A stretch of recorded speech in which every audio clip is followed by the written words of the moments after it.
بسم الله الرحمن الرحيم. الحمد لله رب العالمين، والصلاة والسلام على رسوله محمد وعلى آله وصحبه ومن تبعهم بإحسان إلى يوم الدين. أما بعد، waxaan insha allahu tacaala daqiiqado yar aan dul istaagaynaa xadiid ka mid a axaadiida uu nabigu kaga hadlay sala allahu aleyh wasalam fadlu siyaami shahri ramadaan ama fadlu siyaam cumuumanba. xadiidkaas wuxuu leeyahay nabigu sala allahu alayhi wasalam waa xadiidu qudsi wey, xadiidu qudsi. nabigu wuxuu ka warinayaa rabbigii subxaana wa tacala. xadiidka abu hureyra ayaa wariyey radia allahu canhu. wuxuu leeyahay qaala allahu tacaala, ilaahay wuxuu yihi subxaana wa tacaala, kulu camali bni aadama lahu ila siyaam fainahu lii wa ana ajzii bihi. wuxuu leeyahay xadiidkaas xadiisu qudsiga ah, nabi maxamed sala allahu aleyh wasalam ilaahay wuxuu yihi subxaanahu wa tacaala, kulu camali bni aadama lahu, ibnu aadamku camalkiisa oo dhan isagaa iskale. ibnu aadamku yani camalkiisa oo dhan isagaa iskale, yani camalkii uu sameeyo isagaa iskale. macnaheedu waxay noqonaysaa inuu ilaahi subxaana wa tacaala u tiiriyey ama u nisbeeyey camal kasta ama cibaado kasta oo qofku uu sameeyo inuu isagu iska leeyahay ilaa hal camal mooyeen. wuxuu yihi allah subxaana wa tacaala, ila siyaam, soomka mooyeen. waa istithnaa wey, ilaa waa aadatu listithnaa, ila siyaam ama ila sawm, soomka mooyeen. fainahu lii, ilahay wuxuu yihi subxana wa taala, fainahu soomku lii anigaa iskale. ilaahay baa isu nisbeeyey subxana wa tacala, ilahay baa isu idaafeeyey subxaana wa tacaala. ilaahay baa isu tiiriyey fainahu lii wa ana ajzii bihi, aniga ayaana ka abaalmarinaya. waxaan u baahnay inaan waxoogaa dul istaagno yani faqrooyinkaa saddexda ah ee xadiidka qeybtiisa hore ay ka kooban tahay. yani faqrada koowaad waxaa weeye kulu camali bni aadama lahu, camalka oo dhan ama camal oo dhan ibnu aadamku isagaa iska leh. salaadii isagaa iska leh, xajkii isagaa iska leh, zakadii isagaa iska leh, sadaqadii isagaa iska leh, qur-aanka akhriskiisa isagaa iska leh, dikrigii kale oo dhan isagaa iska leh. camal kasta oo saalix oo sameeyo isagaa iska leh. yani ila siyaam mooyeen, soomka mooyeen. ila siyaam, soomka mooyeen. soomka laakiin isaga looma tiirin qofkii bani aadamka ahaa. ilaahay baa wuxuu leeyahay ila siyaam fainahu lii, aniga ayaa iska leh alle subxana wa tacaala. muxuu yahay farqiga u dhexeeya soomka iyo cibaadooyinka kale oo ilaahay subxaana wa tacaala uu isugu nisbeeyey soomka, uusan cibaadooyin kale usan isugu nisbeynin? culimadu xadiidka kole ka hadlayaan macaani fara badan ayay sheegaan oo kulligood isku mid ah ama iswaafaqayo, isu tagaya. macnaha koobaad ay sheegeen waxaa ka mid a yana acmaasha kale oo dhan riyo waa geli kartaa. salaada riyo waa geli kartaa oo qof walku tukanayo yana inuu dadka iska tusahayo oo dadku dhahaan oo hebel waa tukadaa, ama si fiican buu u tukadaa, ama masaajidku kusoo tukadaa, ama dadku la tukadaa, ama qiyaamuleyl buu tukadaa, yani ama sunnooyin badan buu tukadaa, riyaa geli karta. ama uu qiraa'adii dheereeyo, ama uu rukuucdii dheereeyo, ama uu sujuuddii dheereeyo, isagoo dadka yani iska gadahayo, dadka istusahaya, riya way geli kartaa. sadaqadana waa geli kartaa, inuu qofku uu xoolo la baxo si loo yiraahdo qofka hebel waa deeqsi, waa qof gacan furan. yana baashii kale xajkana waa geli kartaa, si qofka uu magac oga dhaxlo oo xaaji hebel yana loo yiraahdo. qur-aanka barashadiisa iyo xifdigiisa akhriskiisa waa geli kartaa, qof si loo yirahdo qofkaasi waa qaari, siday kusoo aroortay yani awal man tusacaru bihim naar yowma alqiyaama, inay kamid yihiin dadka aan soo sheegayno. macnaheedu waxaa weye cibaadooyinka kale oo dhan waxaa geli kara oo qeyb ka qaadan kara alriyaa, inuu qofku istusahayo oo bini aadamka iyo makhluuqa inuu rabo inuu iska gado si uu agtooda samcad iyo sharaf uu ogu yeesho. amaa soomka waa maya. soomka laba shay buu ka kooban yahay. labadaa shay labaduba waa laba qarsoon weeye, waa laba shay oo qarsoon. ta koobaad waa anniya, niyaduna waa bayna allahi wa bayna yani cabdihi wey. ilahay iyo addoonkiisa unba udhaxaysaa, waxaa qalbigiisa ku jira niyadu. sababto maxaa loo waa alqalbu, meeshay niyadu ka imanaysa waa qalbiga wey. qalbiga qofka bini aadamkana cid daalacan karta oon allihii khaaliqa ahayn ma jiro. marka qofkaasi inuu niyooday soom iyo inuusan niyoonin ilaahay unbaa og subxana wa tacaala, ilaahay unbaa og. marka niyadaas uu niyooday ee uu soom niyooday, cibaadadaas waa tuu ilaahay og yahay subxana wa tacaala oo gaar u ah. shayga labaad ee uu ka kooban yahay soomkuna waxaa weeye waa atarku, waa ka tegitaan. cibaadooyinku waa laba qaybood weeye, cibaada oo ficliya oo la sameeyo iyo cibaada oo tarkiya wey.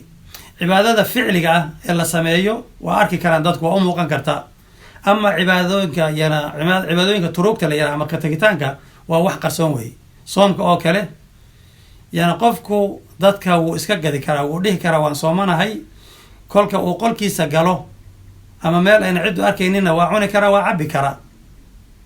maxaa u diidahaya markaa qofka sooman in uu intuu la dhuunto oo cunto ka dhargo ama uu cabitaan ka dhargo dadkana uu ugu sheekayo waan soomanahay? maxaa ka reebahaya? waxaa ka reebahaya xayaaa min allahi subxana wa tacala, ilahay buu ka xishoonaya. marka waxaad dareemaysaa qofkaasi inuu ilaahay la nool yahay subxana wa tacaala. cibaadooyin kale o dhan way geli karaan riyadu, lakin soonka ma geli karto. qofku ma aqbalahayo, qofka muslimka iimaanka leh ma aqbalahayo. dadkaan leenahay riya way ka samayn kara cibaadooyinku waa dad muslimiina wey, waa dad mu'miniina.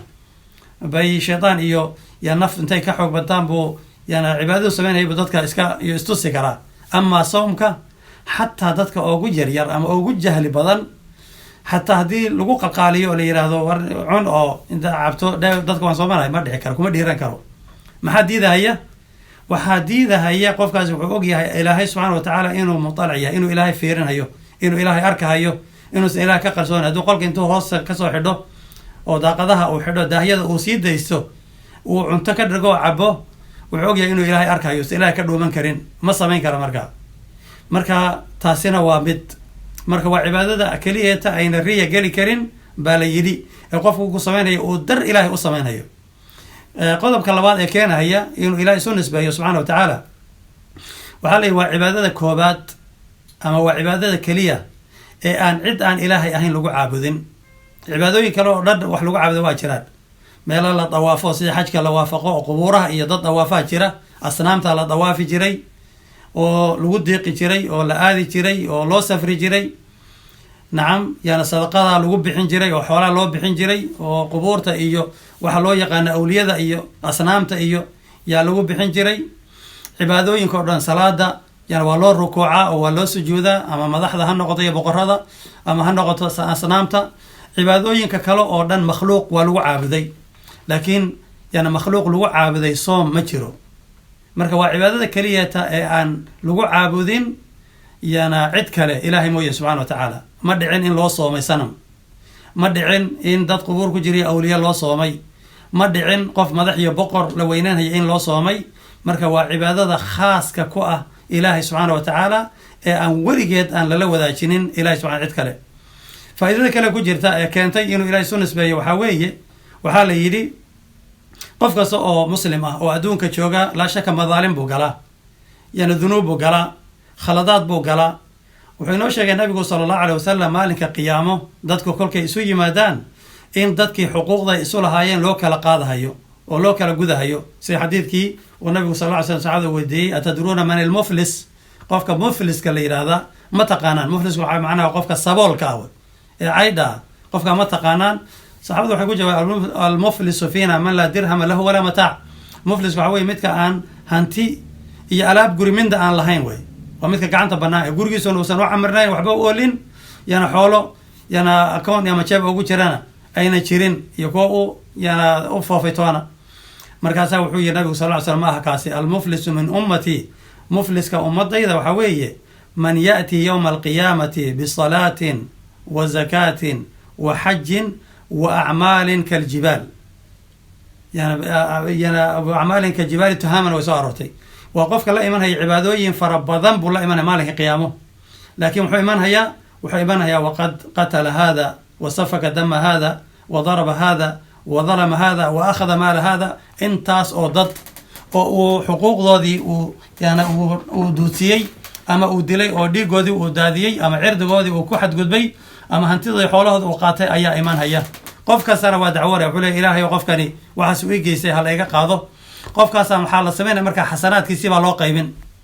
qof baa waxaa la siinaya salaadiisii baa mid la siinhaya, midba waxaa la siinaya xajkiisii, midba waxaa la siinaya sadaqadiisii, midba waxaa la siinaya qur-aankiisii, marba mid baa la siinaya dikrigiisii acmaashiisii oo dhan baa loo qaybin acmaashiisii xasanaadka ahayd baa loo qaybin fa idaa faniyat xasanaatuhu waa sida xadiidku ah fa idaa faniyat xasanaatuhu qofkii xasanaadkiisii haddii ay dhammaadaan isagoo weli xuquuqdii lagu lahaa wax ku dhiman yahay baa waxaa laga soo ukhidat sayi-aatuhum dadkii uu dulmay ama uu ku gudbay sayi-aadkoodii iyo dunuubtii iyaka ku raraa ee dhici kartayba inay naar ku galaan baa intii iyaka laga soo qaado baa isaga lagu rarahaya oo la saarahaya fa turixa fi naar markaasaa naarta lagu tuurahaya isagii marka xasanaadkiisii oo dhanna waxaa qaatay dadkii uu dulmiyey sayi-aadkoodii oo dhanna isagaa la dul saaray marka xasanaadkiisiina iyakaa janno ku galay sayi-aadkoodiina isagaa naar ku galay kaas weeybu nabigu sal ly slam mufliska marka waxaa ku jirta le meesha kolkii xadiidkan laleeyahay gaarka ah uu leeyahay alla subxaana wa tacaala fa inahu lii waxaa ka dhalanhaya in uusan intaas yuusan soo galaynin yaani ma galahayo xasanaadkiisa la qaadanhayo ee dadka la siinhayo kuma jira le soomku xasanaadka laga qaadahayo ee dadka la siinhayo kuma jiro isaga waa loo reebahayaa walacalla inuu soomkiisu ku filaado hadduu soom fiican ahaa oo naarta kaga badbaado oo jannada ku galo ayaa marka waa cibaadada isaga loo kaydinhaya khaaska u ah ee cid la wadaagta ayna jirin waxaa kaloo ku jirta la yidhi yana wuxuu ilahay isugu nisbeeyey subxaana wa tacaala waa cibaadada ugu mashaqo badan wey waa cibaadada ugu mashaqo badan ama ugu muddo dheer salaadu way fadli badan tahay sax laakiin daqiiqadaa lagu jira ayaa la tukanaya xajku waa yani ajir badan yahay sax laakiin waa maalmo kooban waaye waa 6 maalmood iyo wax agagaarkaasa weeyaan waa maalmo kooban ama soomku waa cibaadada muddada u dheer socon karta yani waxay soconaysaa meeqa maalmood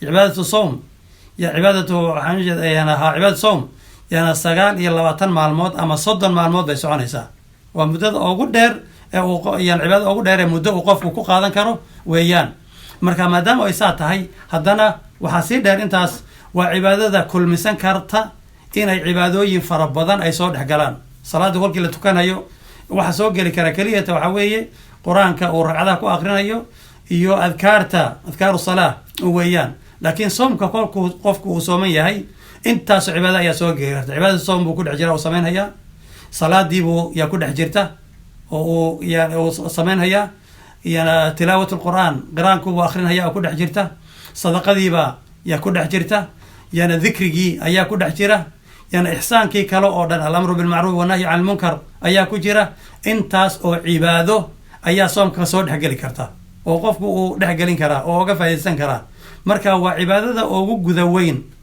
ee acmaal fara badan oo khayr ah oo daacaad ah la dhexgelin kara weeyaan marka qofka sooman ee salaadii tukanaya isagoo sooman ee qur-aankii akrinaya isagoo sooman ee sadaqadii bixinaya isagoo sooman ee alamru bilmacruuf wanahyi can lmunkara yana samaynhaya isagoo sooman oo ixsaan ila aljiraan wa ixsaan ila alaqaarib wa ixsaan ila waalidayn wa ixsaan ila almasaakiin walaytaam samaynhaya isagoo sooman qofkaasi yana cid gudi karta yana xasanaadkiisa iyo ajirkiisa oon ilaahayn maba jiraba waxaanu imanayna faqrada ku xigta oo ah wa ana ajzi bihi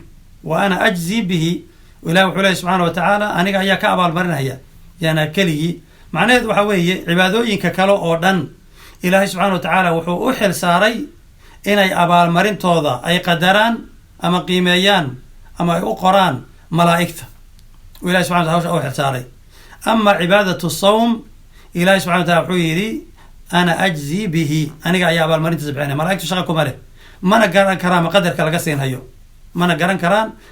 laga siinhayo marka ilahay bay khaas u tahay subxana wa tacaala hadduu ilaahay la goonin noqday yani qofkaas sooman ajirkiisa inuu bixiyo wa allah subxana wa tala huwa aljawaad wa huwa alkariim yani intee in leeg buu dhannaan karaa lama koobi karo lama suuraysan karo caqliga bini aadamku ma sifaysan karo marnaba haddii mathalan calaa sabiil mithaal walilahi almathalu laclaa yani qof shaqaale ah baa wuxuu u shaqaynhayay qof madax ah mas-uul buu u shaqaynhayay markaasoo shaqaalahan hadiyo kahor kolkii meel ka shaqaynhayaan qof buu leeyahay yana madax ka ah oo shaqaalahaas yana haga haddii uu qofkii ku yiraahdo mas-uulka madaxda ahaa yana shaqaalaha ii shaqaynhaya adigaan kugu ogahay ee qofkaasa sii yana wuxuu muto yana qofkaasi maadaama isagu naftiisa uu shaqaale yahay waad garan kartaa waxa uu siin karo laakiin qofkii madaxda ahaa ee hawsha lahaa boqorka ama madaxweynaha hadduu yidhaahdo shaqaalaha intooda kale sii yani wixii aad u aragto, laakiin qofka hebel ah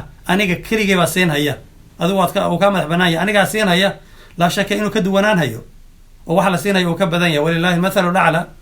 marka ilaahi subxana wa tacaala yani cibaadooyinka kale ajirka laga helahayo ilahi wuxuu u xilsaaray malaa'igta.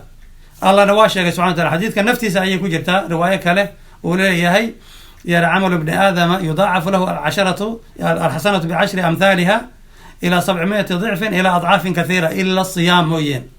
qofka bini aadamka ah yani camalka uu sameeyo yana waa loo labanlaabahaya halkii xasano yana 10 ilaa 700 ilaa 700 ilaa adcaaf kathiira yana ilaa laab fara badan oo haddee kulligood kooban oo malaa'igtu ay og tahay ila siyaam soomka mooyeen. fa inahu lii wa ana ajzi bihi ayuu lehay riwaayada kalena ilaahi subxana wa tacaala. marka ilaahay baa gaar la ah yana bixinteeda. allihii subxaana wa tacaala maaliku lmuluuk ahaa, allihii subxaana wa tacaala jawaadka ahaa, kariimka ahaa, allihii subxana wa tacaala khasaa-intiisu aynan dhammaanin, deeqdiisa iyo raxmadiisuna ay sabaqat kula shay.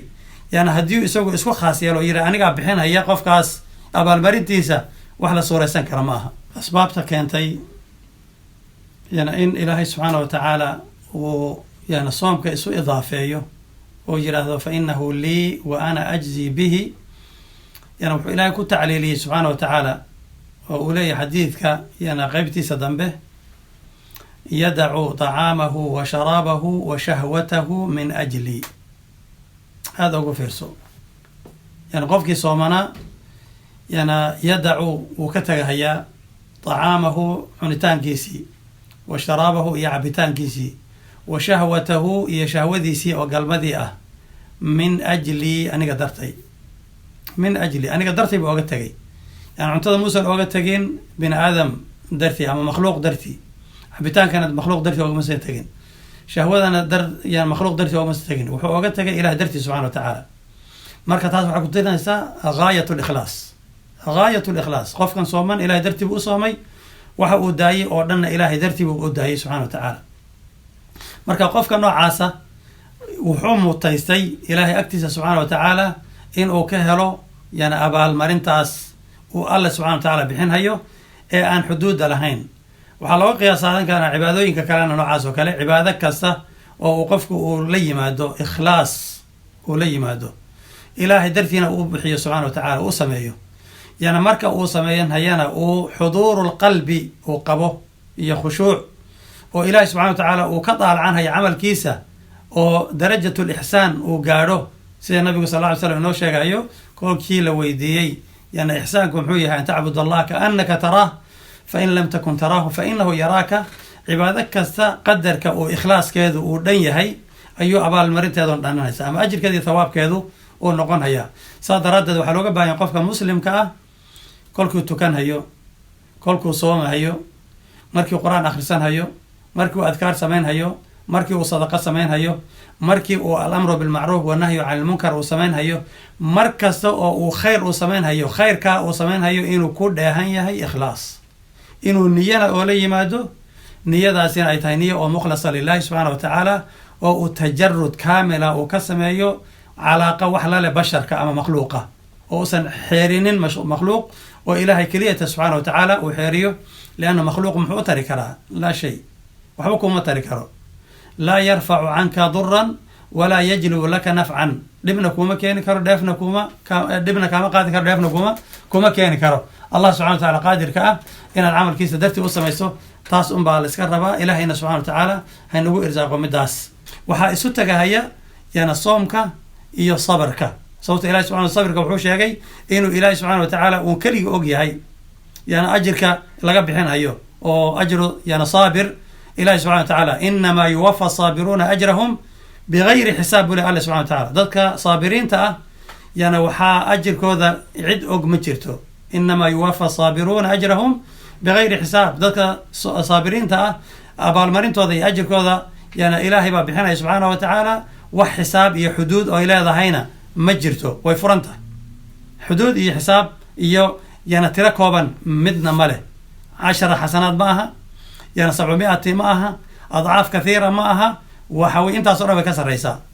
soomkii iyo sabirkuna way soo iman hayaanoo waxaa la yidhi soomka iyana soomka unbaba laga dhexelaaba sabirka oo dhanba sababtoo ah sabirku waa 3 qaybood weeye الصبر على طاعة هي الصبر عن المعصية هي الصبر على أقدار الله المؤلمة إن لغو صبر طاعة إلهي إن لغو صبر معصية إلهي هي إن لغو صبر وحيا لها أضادك دباتوين كا إلهي وقدر سبحانه وتعالى صدح دي ويسوق لها صومك كو والصبر على طاعة وطاعة وهي لغو صبر هيو لو أتكيسان هيو والله سمين هيو وإلهي لغو أطيع سبحانه وتعالى لبا وصبر عن المعصية ووح الله وحي محرمات كأها أو دن بوقف كدران هي ما دام أو وحياله حلاش أو أهنجر وكسومي عنتانك إيو عبتانك إيو يعني حلال بأهين حاس كيس وقفك وطاقي إيو يعني وحياله صدر حلال بأهين صوما وحي ودن بالي دا هدي وحي حلاش أو أها ودايي وحي حرام تو أنا ومن باب أولى إنه كدر هذا مركا وحوي وصبر عن المعصية